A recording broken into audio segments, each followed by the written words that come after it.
Hello my friends, my name is Apsuta Chaudhary और आज से हम साथ मिलकर सीखेंगे होम्योपैथी को एक आसान और समझदार तरीके से। तो चलिए शुरू करते हैं। आज हम लोग पढ़ेंगे लॉजिक।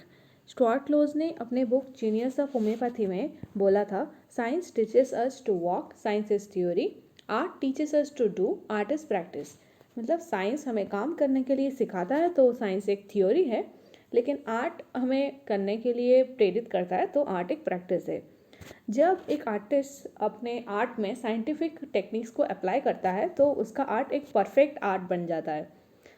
हानेमन और तभी के टाइम पे फिजिशियंस के लिए ऑर्गेनन लिखे थे, क्यों बट तभी के टाइम पे जो फिजिशियंस थे उनके डॉगमेटिज्म की वजह से वो फिजिशियंस होम्योपैथी को रिजेक्ट कर दिए थे।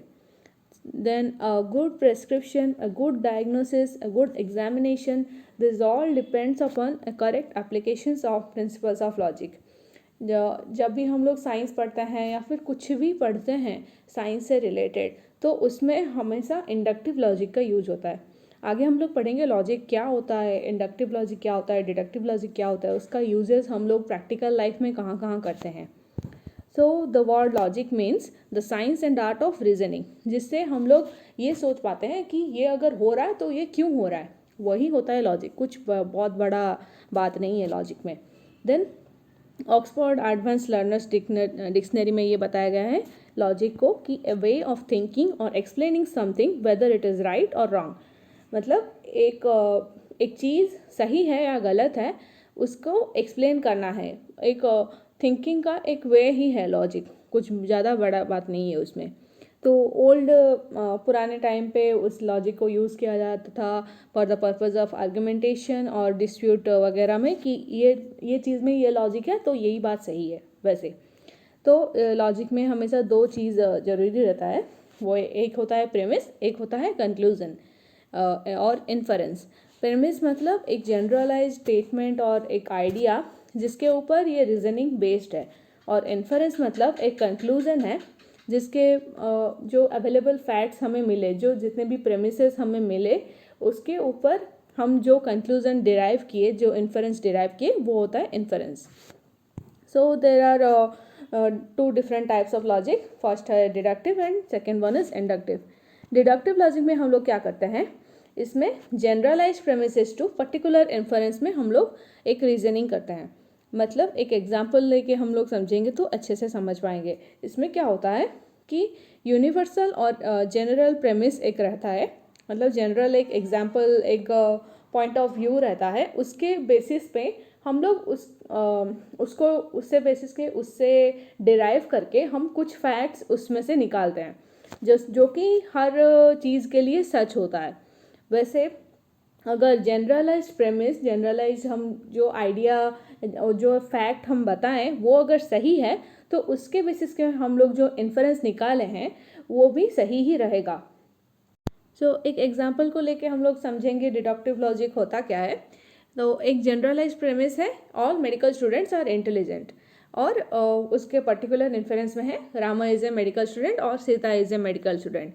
इसमें क्या है, पर्टिकुलर कंक्लूजन जो निकाला गया है वो है Rama is a medical student. Rama intelligent क्यों है, क्योंकि वो मेडिकल स्टूडेंट है। ये है हमारा पर्टिकुलर इन्फरेंस। जनरलाइज प्रेमिस था सब मेडिकल स्टूडेंट्स इंटेलिजेंट होता है, लेकिन पर्टिकुलर इन्फरेंस में हमें पता चला कि रामा सीता दोनों इंटेलिजेंट है। क्यों इंटेलिजेंट है, क्योंकि वो मेडिकल स्टूडेंट है। ये जो हम लोग डिडक्ट किए, एक फैक्ट से दो डिफरेंट एग्जाम्पल को हम लोग निकाले, वही होता है डिडक्टिव लॉजिक में। रेने डिस्कार्टिस जो थे एक फ्रेंच फिलोसोफर और मैथमेटिशियन, उन्हें बोला जाता था फादर ऑफ डिडक्टिव लॉजिक, जो कि ये है Rene Descartes. And deductive logic को और सब्जेक्टिव और आइडियलिस्टिक लॉजिक भी बोला जाता है। And next comes inductive logic. Inductive logic एक साइंटिफिक मेथड है जो कि एक प्रोसेस ऑफ इंडक्शन की ओर से जैसे डिराइव किया जाता है।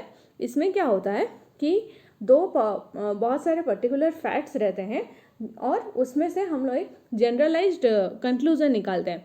उसमें क्या था, डिडक्टिव लॉजिक में एक फैक्ट था, उसमें से हम लोग एग्जाम्पल निकाले थे, एक कंक्लूजन दो निकाले थे, 2 3 4 ऐसे बहुत सारे कंक्लूजन निकाल सकते हैं। लेकिन इंडक्टिव लॉजिक में बहुत सारे पर्टिकुलर फैक्ट्स में से हम लोग एक जनरलाइज्ड कंक्लूजन निकालेंगे। तो लॉर्ड फ्रांसिस बैकन को फादर ऑफ इंडक्टिव लॉजिक बोला जाता है, ये है लॉर्ड फ्रांसिस बैकन।